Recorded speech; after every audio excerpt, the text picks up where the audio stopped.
नमस्कार। खास मुलाकात में आज खास मेहमान हमारे साथ हैं। गरियाबंद में छत्तीसगढ़ पुलिस और दूसरे सिक्योरिटी फोर्सेस को बड़ी कामयाबी मिली है। यहां 16 माओवादी ढेर किए गए, जिसमें से 3 कुख्यात माओवादी लीडर्स थे और माना यह जा रहा है कि इस ऑपरेशन के बाद नक्सलियों की कमर टूट गई है। इस ऑपरेशन को अंजाम देने में जिन प्रमुख लोगों की भूमिका थी उसमें से एक हैं रायपुर रेंज के आईजी अमरेश मिश्रा। इस वक्त हमारे साथ अमरेश मिश्रा जी हैं। उनसे बातचीत करते हैं और उनसे समझते हैं कि किस तरह से इस ऑपरेशन को अंजाम दिया और किस तरह से बड़ी कामयाबी सिक्योरिटी फोर्सेस को मिली। सर, सबसे पहले तो ये इनपुट कहां से मिला, क्योंकि माना यह जाता है कि गरियाबंद में लंबे समय से कोई नक्सली मूवमेंट नहीं था और इतने बड़े बड़े लीडर्स, क्या नक्सली उस इलाके में फिर से लौट रहे थे जिस इलाके में वो पहले रहे हैं?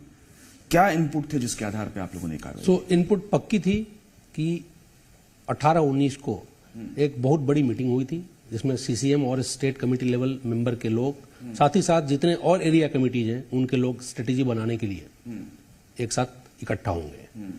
उनकी ये मीटिंग ऑर्गेनाइजेशनल जो रिवैम्प कर रहे हैं वो क्षेत्र में बढ़ने के लिए, उसके लिए पंचायत चुनाव आने वाला है उसके लिए, फंड कलेक्शंस उनके जो हो रहे हैं लगातार उसके लिए, और बस्तर में जो कुछ हो रहा है उसको लेकर क्या रणनीति में बदलाव होना चाहिए उसके लिए था। पुख्ता खबर थी। ये कहना सही नहीं है कि गरियाबंद में नक्सली नहीं थे, क्योंकि हम लोग तो इस ग्रुप को पिछले 8-9 महीने से 2-3 बार इंगेज भी कर चुके हैं। सफलताएं नहीं मिली थी। बड़ा ऑपरेशन कोशिश कर रहे थे। आप लोगों को पता चला जब सक्सेस मिला। कोशिशें ऐसी करीब 1 दर्जन बार पिछले 1 सालों में हो चुकी हैं। जी, पुख्ता खबर था, बहुत ही बड़ी खबर थी, तो तत्काल डीजी साहब को बता के प्लानिंग की गई ऑपरेशन की, जिसको एसपी निखिल जो है जमीन पे, उन्होंने काफ़ी one of the finest examples of tactical leadership, उन्होंने उसको अंजाम दिया और नतीजा हम सबके सामने है। आप खुद गए हुए थे वहां पे? जी, मैं खुद भी गया हुआ था। इतना बड़ा ऑपरेशन था। क्या कुछ किस तरह से ये ऑपरेशन हुआ? तो 19 तारीख को इनपुट मिली, फटाफट वॉर रूम में प्लानिंग हुई जो पीएचक्यू में है। E30 अपनी एलीट फोर्स है जो गरियाबंद की, STF, कोबरा जो वहाँ पर उपलब्ध थी, और उड़ीसा से एसओजी को भी सहायतार्थ बुलाया गया था। इन सब लोगों ने मिलकर उस एरिया को घेरा। एयर स्ट्राइक कोर थी हमारी, सीआरपीएफ की कुछ इकाइयाँ जो थी उसको कट ऑफ में लगाया गया था ताकि नक्सली ना भाग पाए। घेराबंदी मजबूत रही, 72 घंटे तक इनकाउंटर चला। कुल 1600 हम बरामद किए। हो सकता है और नक्सली मारे गए हों, सूचनाएं ऐसी मिली रही हैं कि कुछ मारे गए हैं, कुछ बड़े कार्डर्स इंजर्ड भी हुए हैं, इनके पीछे हम लोग लगातार लगे रहेंगे। अच्छा, ये बताइए कि ये कितनी बड़ी कामयाबी है अगर पूरे नक्सलवाद को देखें छत्तीसगढ़? तो मैं मानता हूं बहुत ही बड़ी कामयाबी है। जैसा कि हमारे सीनियर ऑफिसर्स ने और माननीय गृह मंत्री ने बताया भी है कि सीसीएम पहली बार मारा गया है। सीसीएम के साथ साथ 2-3 और बड़े इंपॉर्टेंट कार्डर थे, जो सत्यम गावड़े, जो 20 साल से इस एरिया में आतंक का पर्याय था। 2500 केस दर्ज थे, लाखों के इनाम थे उसके ऊपर। दूसरा सत्येंद्र उर्फ गुड्डू जो सेक्रेटरी था उस एरिया कमेटी का। ये दोनों भी बहुत महत्वपूर्ण सफलताएं हैं सीसीएम के साथ साथ। और भी जो लोग मारे गए हैं वो भी डीवीएम लेवल के और एसीएस लेवल के हैं, डिविजनल कमेटी और एरिया कमेटी लेवल के हैं। तो करीब करीब लीडरशिप जो इस एरिया की है वो वाइप आउट हो चुकी है। और जो बस्तर में जो नक्सलवाद है उसको कितना डेंट पड़ा है इससे? पड़ेगा ही। एक सेफ पैसेज था ये क्रॉस करने के लिए उड़ीसा को, अब ये सेफ पैसेज नहीं रहा, नंबर 1। नंबर 2, इतने बड़े कार्डर्स के मारे जाने के बाद जो डिमोरलाइजेशन होता है वो पूरे देश में होता है नक्सल कार्डर्स में। तीसरा, लगातार सेटबैक्स बस्तर में भी मिल रहे हैं, रायपुर में भी मिल रहा है, तो एक क्यूमुलेटिव एफर्ट जो है उसका बहुत ज्यादा इंपैक्ट होगा। अच्छा, ये जो 3 बड़े लीडर्स मारे गए हैं जिसका जिक्र आपने किया, चलपति, सत्यम और एक और लीडर, इनका क्या बैकग्राउंड रहा है? आप देखें तो चलपति 1991 से इस मूवमेंट में शामिल रहा है, नक्सलवाद के मूवमेंट में।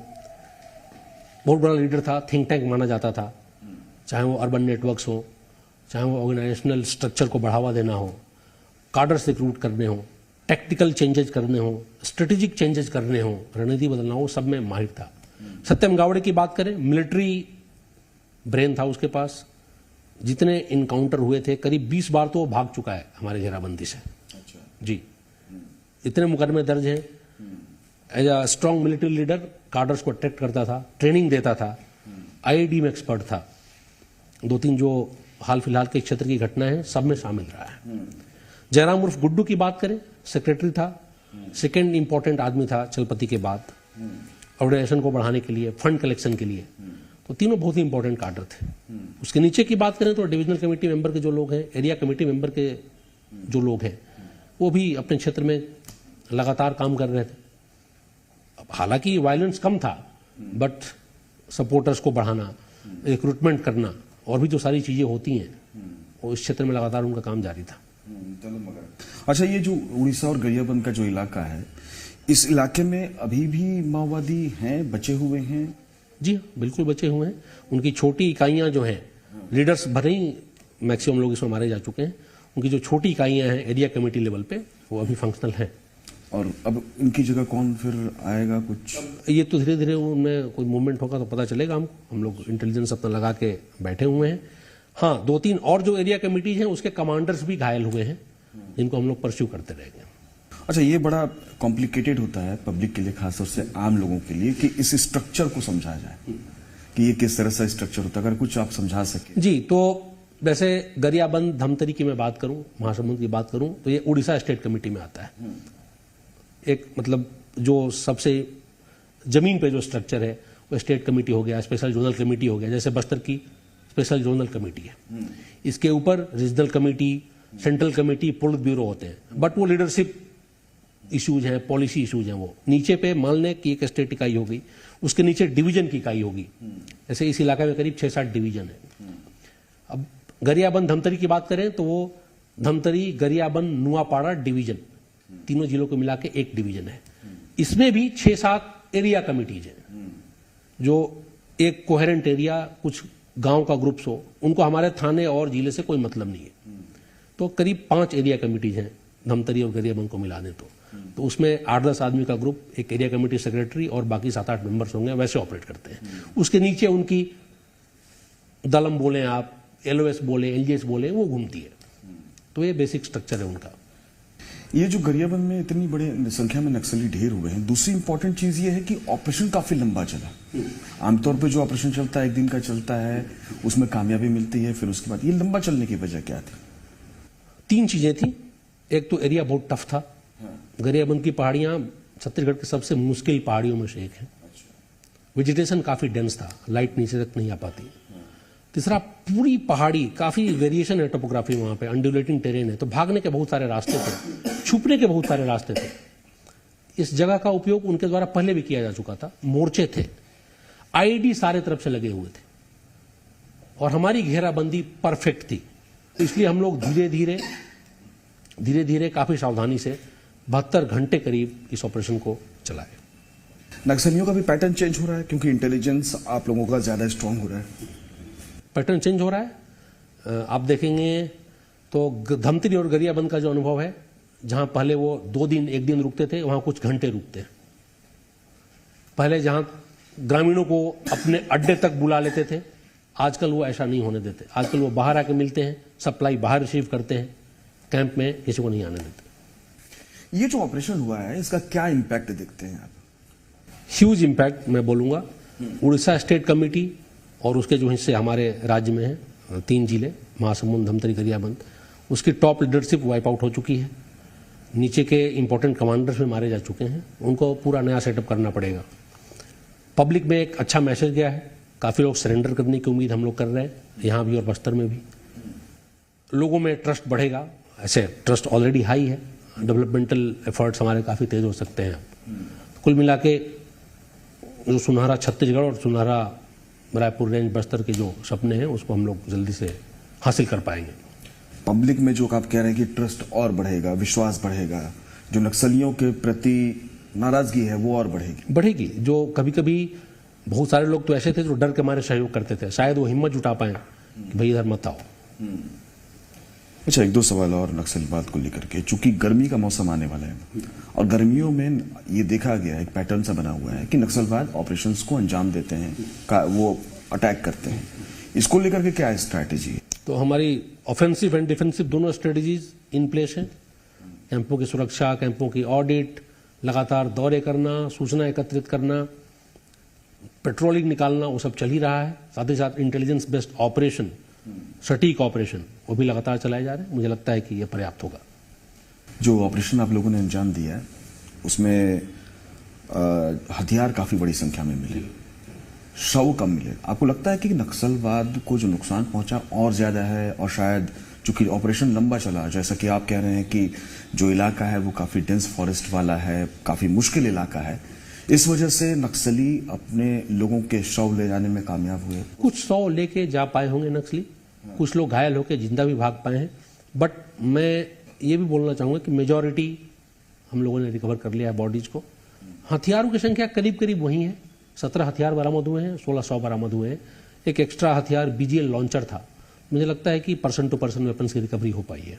हमने पूरी कोशिश की कि हथियार और शव नक्सली ना ले जाने पाए, इसीलिए घेराबंदी मजबूत रही। थोड़ा स्लो भले ही ऑपरेशन हुआ, फोर्सेस में मोटिवेशन इतना ज्यादा था कि 2 दिन की तैयारी के साथ भी वो 3 दिन तक डटे रहे वहां पर। लगा जबरदस्त स्ट्रेटेजी बनाई होगी फिर तो, आप लोगों ने प्लानिंग की होगी, क्योंकि बहुत बड़ा चैलेंज था। हम और मैं और SP तो बनाए ही थे, DG साहब भी लगातार मॉनिटरिंग कर रहे थे, गाइडेंस दे रहे थे, और सबका ये एफर्ट रहा कि इतना बड़ा ऑपरेशन हो पाया।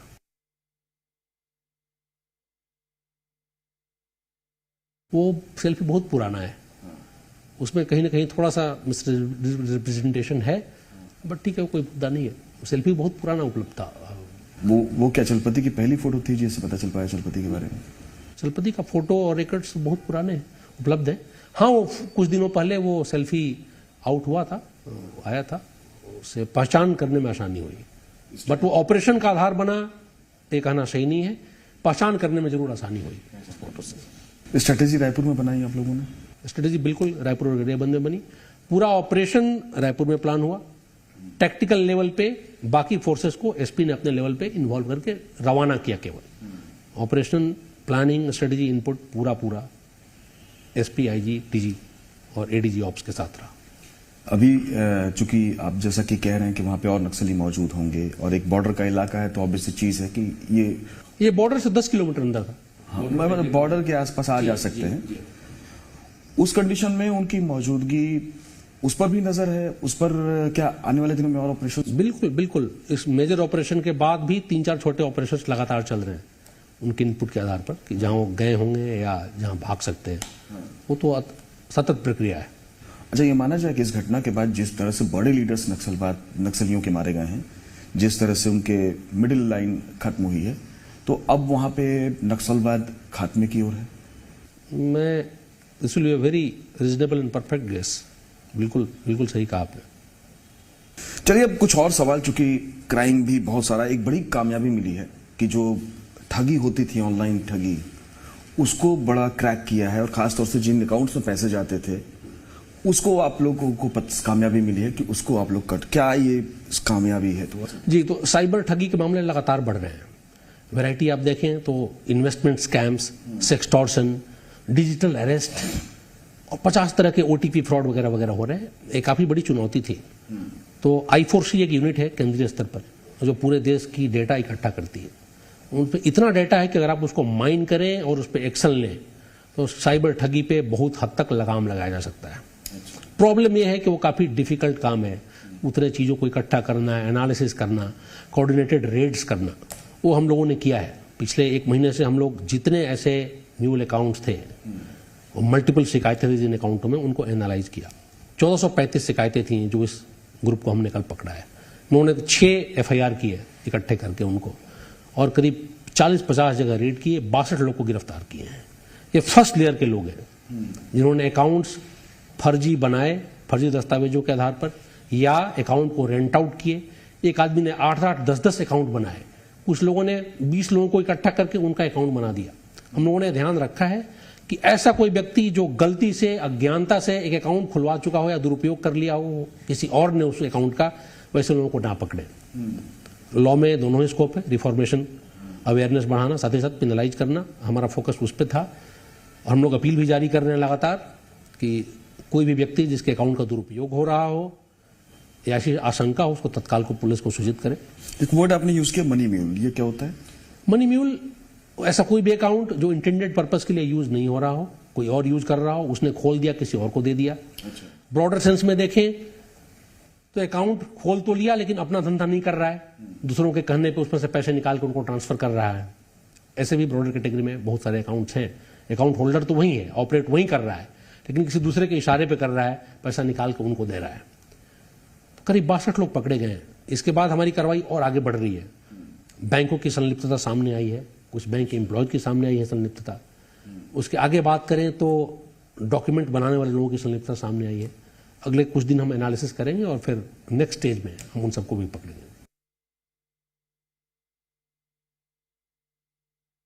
इस रेंज में काफी तेजी से काम चल रहा है। अभी तक 1 करोड़ रुपया लोगों को लौटाया जा चुका है। दिक्कत एक ही है, अगर अपराध होने के तुरंत बाद आप सूचना देते हैं तो हम लोग बहुत कुछ कर सकते हैं। अगर आपने देर कर दिया तो हमारी कैपेसिटी मनी रिट्रीव करने की थोड़ी सी कम हो जाती है। तो अगर जल्दी लोग सूचना दें, जिन केसों में जल्दी सूचना मिली है, 1 करोड़ रुपया हमने वापस कर दिया है और बहुत तेजी से करीब 5 करोड़ रुपया होल्ड है, उसको भी कोर्ट से ऑर्डर होके मुझे उम्मीद है मार्च तक हम वापस कर पाएंगे। ये कितना बड़ा स्कैम कह लीजिए या लूट कह लीजिए, कितना बड़ा है टोटल? काफी बड़ा है। छत्तीसगढ़ में किसी में बात करें तो छत्तीसगढ़ का डेटा तो मैं ऑफहैंड नहीं दे पाऊंगा, बट कुछ हजार करोड़ों में। 1000 करोड़ में? बाप रे। ये कितनी बड़ी चुनौती है, खासतौर से जब इसमें इंटरनेशनल मतलब बॉर्डर्स जो है वो खत्म हो जाते हैं, विदेशों में लोग पैसा भेज देते हैं। तो चुनौती वहीं, जैसे मैं बताया, टाइमली इंफॉर्मेशन। ये बातें तो आ ही चुकी हैं कि आसपास के पड़ोसी देशों में हब्स बने हुए हैं जहां पे 100-100, 500 लोग बैठ के यही काम कर रहे हैं, जो कॉल कर रहे हैं। कुछ इंडियंस को ले जाके बंधक बना के भी वहां रखा हुआ है। कुछ बाहरी देशों के लोग हैं। इन्फॉर्मेशन जल्दी मिले तो उस फ्लो को आप रोक सकते हैं, अदरवाइज फंड फ्लो बहुत ही फास्ट है। मनी बाहर चला गया तो बहुत सारे प्रोसेसेस इस्तेमाल करने होते हैं, फॉरेन असिस्टेंस लेना, लीगल असिस्टेंस लेना, उसमें काफी डिफिकल्टी जाती है उन पैसों को लाने में। नए नए पैटर्न लगातार सामने आ रहे हैं। ओटीपी अब मेरे ख्याल से भी पुराना हो चुका है। इन्वेस्टमेंट, सेक्सटॉर्शन जिसका जिक्र आपने किया, इसके अलावा एक और चीज होती है, वो होती है डिजिटल अरेस्टिंग। ये बहुत ज्यादा टर्म्स आजकल यूज हो रहा है ठगी के तौर पे। इसको लेकर के क्या कुछ किया जाना चाहिए, किस तरह से लोग अवेयर रहें कि इससे बच सकें? देखिए, अवेयरनेस हेतु काफी प्रयास किए जा रहे हैं। बहुत, हर एक थाने में आप बोलेंगे तो वीडियोज सर्कुलेट किए जा रहे हैं, लोग जानते भी हैं। पता नहीं क्षणिक लालच या क्षणिक व्यय, जो डर है, फियर है, उसमें गलतियां हो जा रही हैं। मुझे लगता है कि कार्रवाइयां तेज होती रहेंगी तो एक डिटरेंस बनेगा। लोग, जितने लोग आसानी से इसको कर रहे हैं, उनमें डर पैदा होगा, साथ ही साथ पब्लिक में भी अवेयरनेस आएगा। तो इन ड्यू कोर्स ये दोनों जो फैक्टर्स हैं, डिटरेंस प्लस अवेयरनेस, वो इसमें राहत दिलाएगी हमको साइबर क्राइम्स में। अच्छा, एक चीज और कि नॉर्मल क्राइम की बात करें तो क्राइम का भी पैटर्न काफी चेंज हुआ है, खासतौर से रायपुर में बात की जाए। अब लोग ऑनलाइन चाकू मंगा लेते हैं, चाकूबाजी की घटनाएं बहुत ज्यादा बढ़ गई हैं। इन सब चीजों को कंट्रोल करने में क्या स्ट्रेटेजी है पुलिस की, क्योंकि अब रायपुर रेंज के भी? जी, पुलिस लगातार काम कर रही है। अगर आप देखें तो हम लोगों ने ऑनलाइन जो सप्लायर्स हैं उनकी अकाउंटेबिलिटी तय करने के लिए मीटिंग करना, नए नियमों को इम्पोज करना, उनकी कॉम्प्लिसिटी देखना। अगर उन्होंने प्रोहिबिटेड वेपन्स दिए हैं, चाकू भी प्रोहिबिटेड टाइप वाला अगर दिया है, तो उनकी अकाउंटेबिलिटी तय करें, उनको आरोपी बनाएं। ये सब भी शुरू हुआ है। साथ ही साथ लगातार ट्रैक करके कहाँ कहाँ चाकू गया है उसको पकड़ना, ये भी कार्रवाई भी चल रही है। और मोस्ट इंपॉर्टेंटली, जो चाकू को इस्तेमाल करने वाला है उन पर प्रिवेंटिव एक्शन, उन पर लगातार कार्रवाई ये की जा रही है। कुछ घटनाएं जरूर हुई हैं पास में, लेकिन अभी आप देखें तो काफी सुधार आया है। नशा एक बड़ी वजह है, सूखा नशा भी एक बड़ी वजह है। नशा पे लगातार कार्रवाई चल रही है। अब जाहिर सी बात है, एक डिमांड साइड को कम करने की बात है। डिमांड साइड हम लोग, सप्लाई साइड को कम करने की बात है, उस पर तो हम लोग प्रभावी कार्रवाई कर पा रहे हैं। दूसरा पक्ष जो डिमांड पक्ष है, लोगों की आदतों में सुधार करना, उस पर भी कार्रवाइयां चल रही हैं। उसमें थोड़ी सी और तेजी हम लोग लाने की प्रयास कर रहे हैं। चलिए, बहुत बहुत शुक्रिया हमसे बातचीत करने के लिए। तो ये थे हमारे साथ, पूरे ऑपरेशन को बता रहे थे कि किस तरह से ऑपरेशन को अंजाम दिया गया। रायपुर रेंज के आईजी अमरेश मिश्रा जो पूरा बता रहे थे कि छत्तीसगढ़ में, खासतौर से रायपुर रेंज में जो क्राइम है, जो साइबर क्राइम है, जो रूटीन क्राइम है, उसको कंट्रोल करने के लिए पुलिस क्या कदम उठा रही है। और साथ ही साथ उन्होंने ये भी बताया कि किस तरह से गरियाबंद में पूरे ऑपरेशन को अंजाम दिया गया और किस तरह से वहां पे नक्सलवाद करीब करीब खात्मे की ओर है।